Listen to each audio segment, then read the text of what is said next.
Philosophy is not merely a branch of learning, it is a way of life. Unless I practice that way, I have no part in philosophy, or in true science, or in pure religion, for they all teach the same. I therefore shall judge that man to be good, to be wise, and to be devout, who according to his own abilities and limitations is striving to live well, and to bring his own thoughts and emotions under the control of enlightened understanding. Words without works are dead, and a beautiful belief that does not lead to gentleness of spirit is fruitless. It may well be that we shall all fall short, but we shall count that man a hero who does his best, for we know that his sincere effort will be rewarded with greater insight. I believe it to be right and proper to venerate the good, as it is revealed through those who have served it lovingly and well. Therefore I respect and admire the great philosophers, spiritual leaders, sages and saints who have gone before. I do not worship them, nor do I desire to copy any one of them, for I believe that each has his own destiny, which must be unfolded and perfected.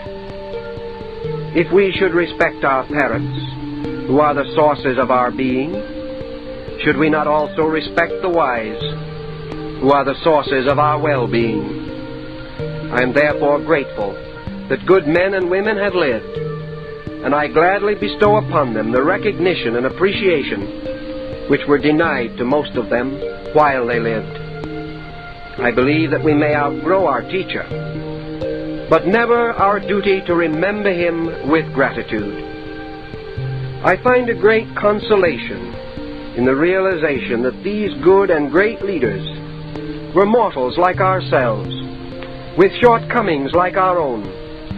For by these facts and signs, I realize that it is possible for an imperfect man to be so dedicated to truth that he may serve others and contribute to the dissemination of eternal realities.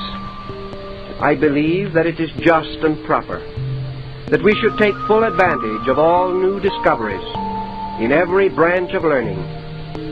I cannot condemn science or education or modern philosophy because of their shortcomings.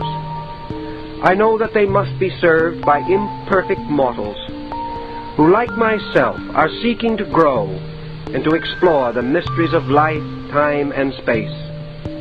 I feel it to be unwise to criticize or condemn, lest I cause others to copy my attitudes, or to feel that they are justified in agreeing with me. I have learned from experience that constructive words, kindly appreciation, and a full recognition of good intentions contribute more to the growth of others than fault-finding and disparagement.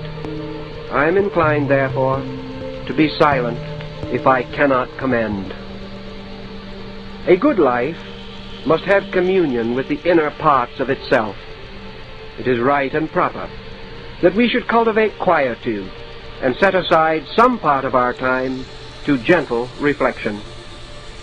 I believe that the eternal being within us makes known its purposes most immediately and fully through the peaceful heart and the quiet mind.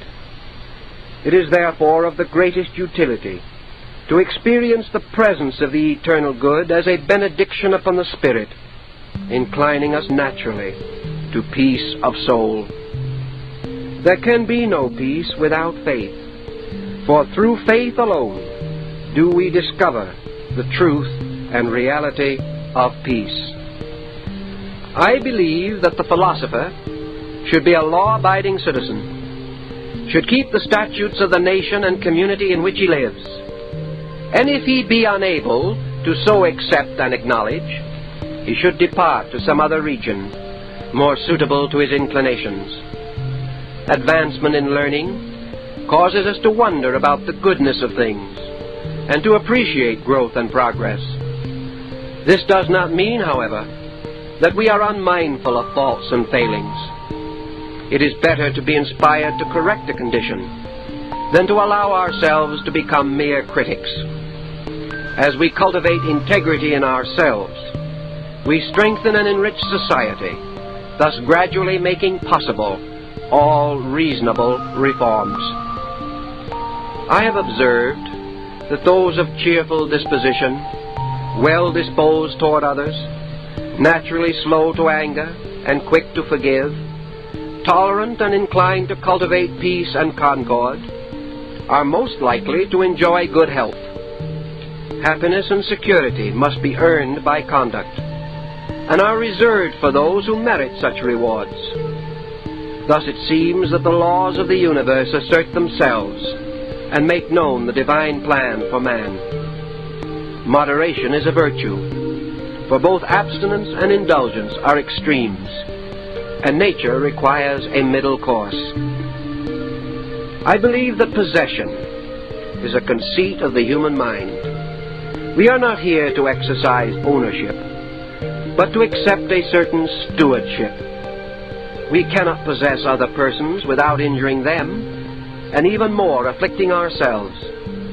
To have more than we need is a burden to the soul, and a constant temptation to excess and extravagance. Those with many worldly goods have slight time or incentive for the cultivation of character. They become the servants of their own belongings, and are deluded with a false sense of security. It is good for every person to work.